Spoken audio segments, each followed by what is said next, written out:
Madame la présidente, madame la ministre, monsieur le président de la commission des affaires sociales, monsieur le rapporteur, mes chers collègues, colorés, aromatisés à la fraise, à la pastèque, à la mangue et j'en passe, on pourrait très facilement les confondre avec un paquet de bonbons. Les emballages des cigarettes électroniques à usage unique, dites puffs, ne laissent aucun doute sur la cible marketing, les jeunes. Pourtant, un chiffre doit nous réjouir, la diminution de la consommation de tabac chez ces jeunes. En 2022, moins d'un jeune sur deux déclarait déjà avoir fumé, par contre, près de 60% en 2017. Aujourd'hui, 16% des jeunes de 17 ans fument tous les jours. C'est 2 fois moins qu'il y a 10 ans. Quelles que soient les origines de la diminution de la consommation, efficacité des campagnes de prévention, augmentation du prix du paquet, loi E20, pandémie de la Covid, nous ne pouvons que nous féliciter de cette baisse. La nocivité du tabagisme est un fait indiscutable. Il est la première cause évitable de mortalité prématurée. En France, 45 000 personnes décèdent chaque année d'un cancer lié au tabac. Cette baisse de la consommation a parallèlement ouvert la porte à la cigarette électronique qui s'est développée à grande vitesse. Le vapotage a triplé en 5 ans.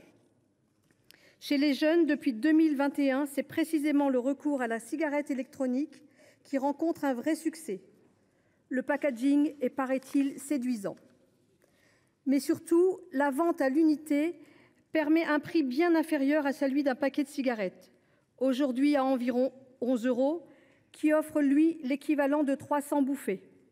La puff est quant à elle accessible à partir de 7 € pour 800 bouffées, soit plus de 2,5 fois de bouffées supplémentaires pour un prix inférieur d'environ 36 %. Selon les professionnels, et contrairement à ce que l'on croit, la cigarette électronique, censée ne dégager ni goudron ni monoxyde de carbone, est toutefois loin d'être inoffensive. Elle peut contenir de la nicotine et d'autres substances toxiques telles que l'acide benzoïque, dont on ne connaît pas encore les effets sur le long terme. Mais le vapoteur absorbe autant de nicotine que le fumeur de cigarettes classiques. Elle est donc considérée par l'OMS comme un produit nocif et addictif.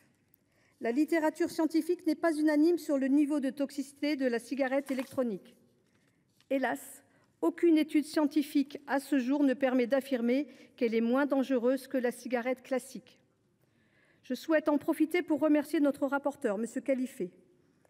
Vous nous avez aussi alerté, monsieur le rapporteur, sur le fait que les puffs ne s'adressent pas seulement à des fumeurs qui veulent réduire leur consommation. Elles cherchent clairement, par leur publicité offensive et parfois ambiguë, à capter un jeune public par une politique de marketing habile et ajouter ainsi une nouvelle catégorie de fumeurs. Si la cigarette électronique a des effets néfastes sur la santé, sa version jetable est quant à elle, pour reprendre l'expression de l'auteur de la PPL, une véritable aberration. Elles nuisent gravement à l'environnement.